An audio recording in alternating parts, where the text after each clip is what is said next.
नमस्कार। स्वागत है। देखिए, बहुत सारे धर्मों में ऐसा कहा गया है कि हमारा जीवन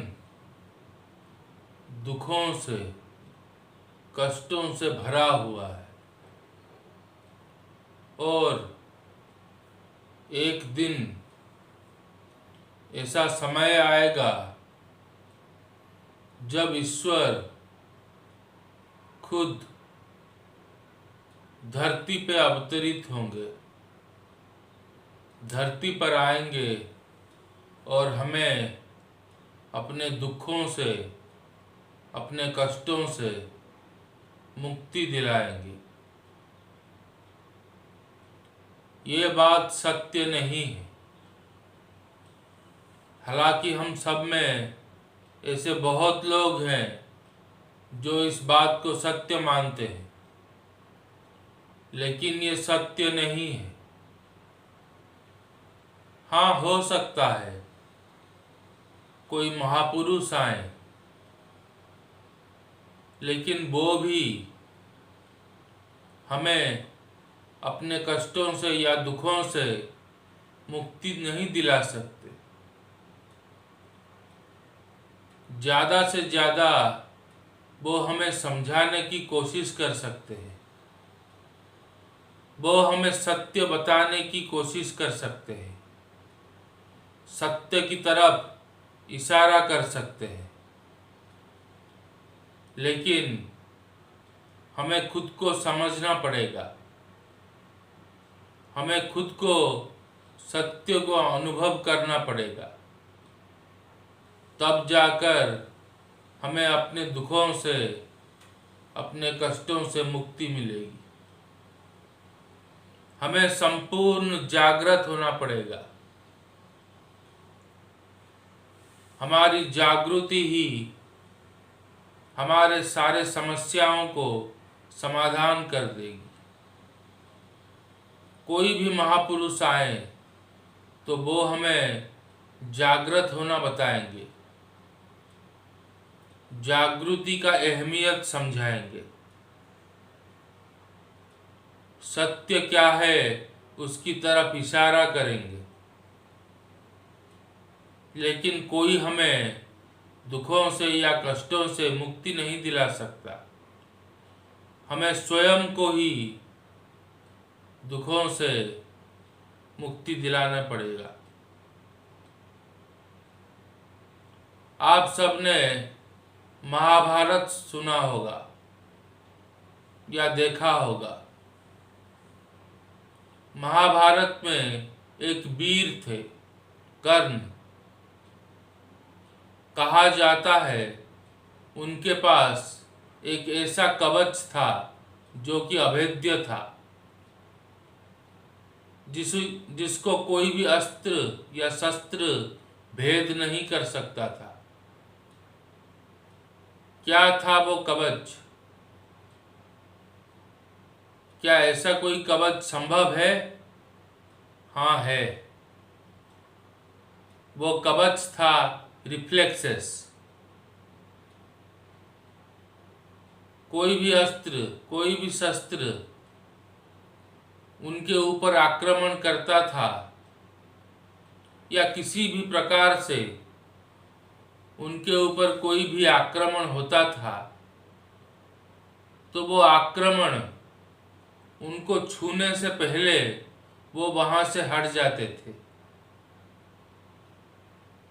ये उनका रिफ्लेक्सेस था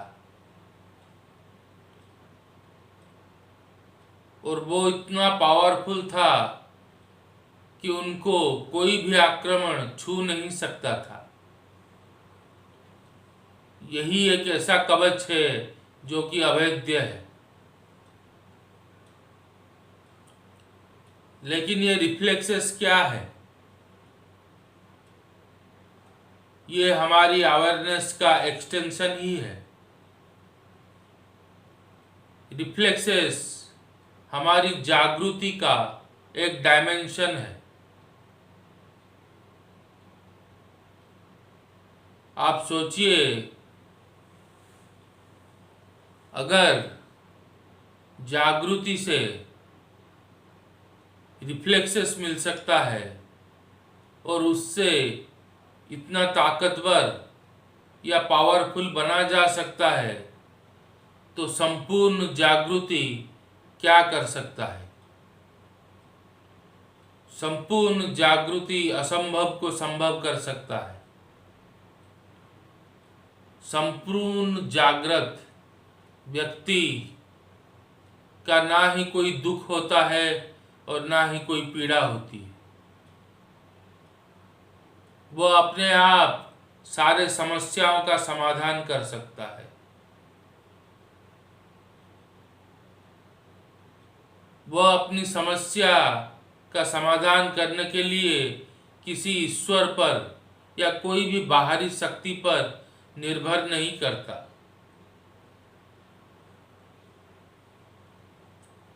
उसके अंदर ही सारी क्षमता होती है। हम सब के अंदर है। हम सब इस ब्रह्मांड के सर्वश्रेष्ठ सृष्टि हैं। हम सब में ये क्षमता है, बस हम सोए हुए हैं, हम बेहोश हुए हैं। इसीलिए हमारी शक्ति भी सोई हुई है। जब हम संपूर्ण जागृत हो जाएंगे, हमारी सारी शक्तियां भी जागृत हो जाएगी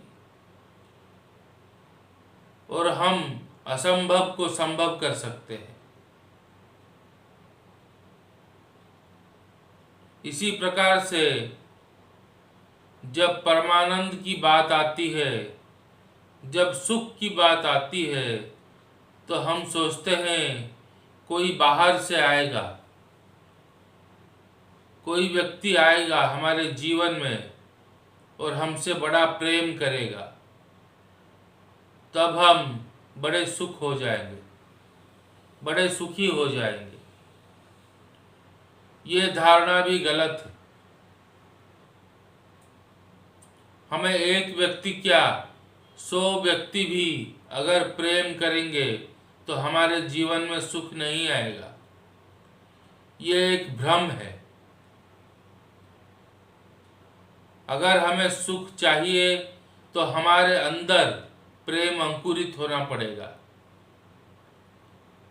हमें कोमल और सेंसिटिव होना पड़ेगा, ताकि हमारे मन में, हमारे हृदय में किसी के प्रति प्रेम अंकुरित हो जाए। तभी सारे सुख हमें मिल जाएंगे। कोई बाहर से आकर हमें सुखी नहीं कर सकता।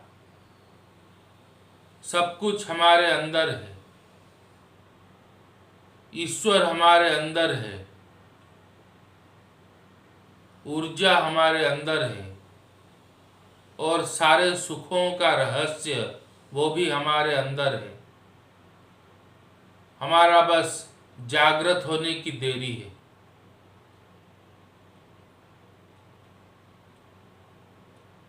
मैं बार बार ये बात आपसे दोहराता हूँ। मेरी बात को थोड़ा समझने की कोशिश कीजिए। हमें किसी की भी आवश्यकता नहीं है। हमें किसी के ऊपर निर्भर करने की आवश्यकता नहीं है।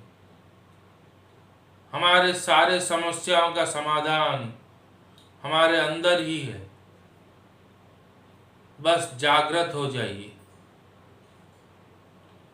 सहज हो जाइए, निश्चिंत हो जाइए, ताकि आप जागृत हो सके। अपने ऊर्जा केंद्र, अपना स्पाइन और अपना अवेयरनेस सेंटर, इन सबको लेकर जागृत हो जाइए। अपने पूरे शरीर को अनुभव कीजिए। अपने पैरों को, अपने हाथों को, अपने पूरे शरीर को, अपने सर को, अपने मस्तिष्क को, अपने हार्ट को अनुभव कीजिए। सोचिए मत, अपनी सोच को और विचारों को पूरी तरीके से त्याग कर दीजिए और अपने आप को पूरी तरीके से अनुभव कीजिए।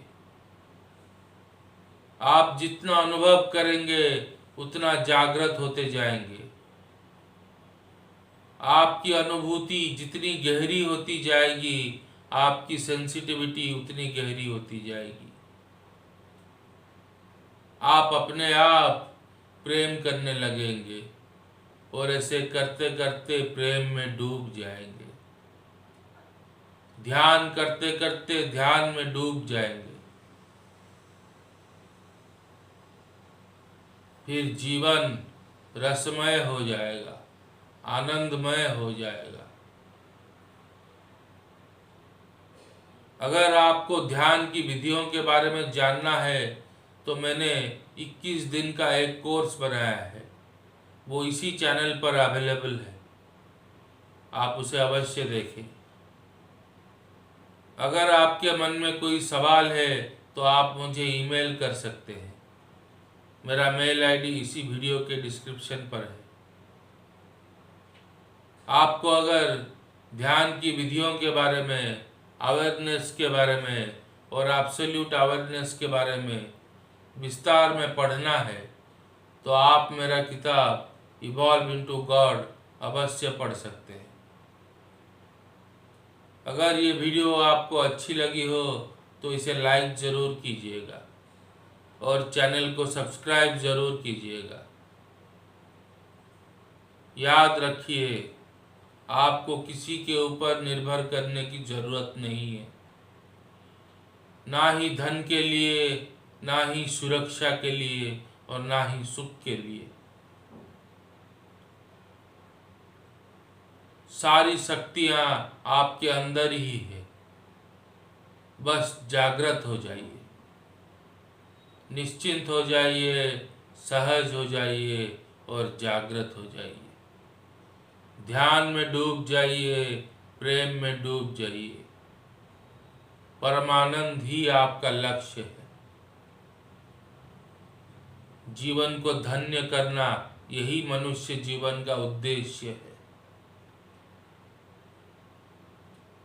आपसे जल्द मुलाकात होगी, तब तक के लिए धन्यवाद।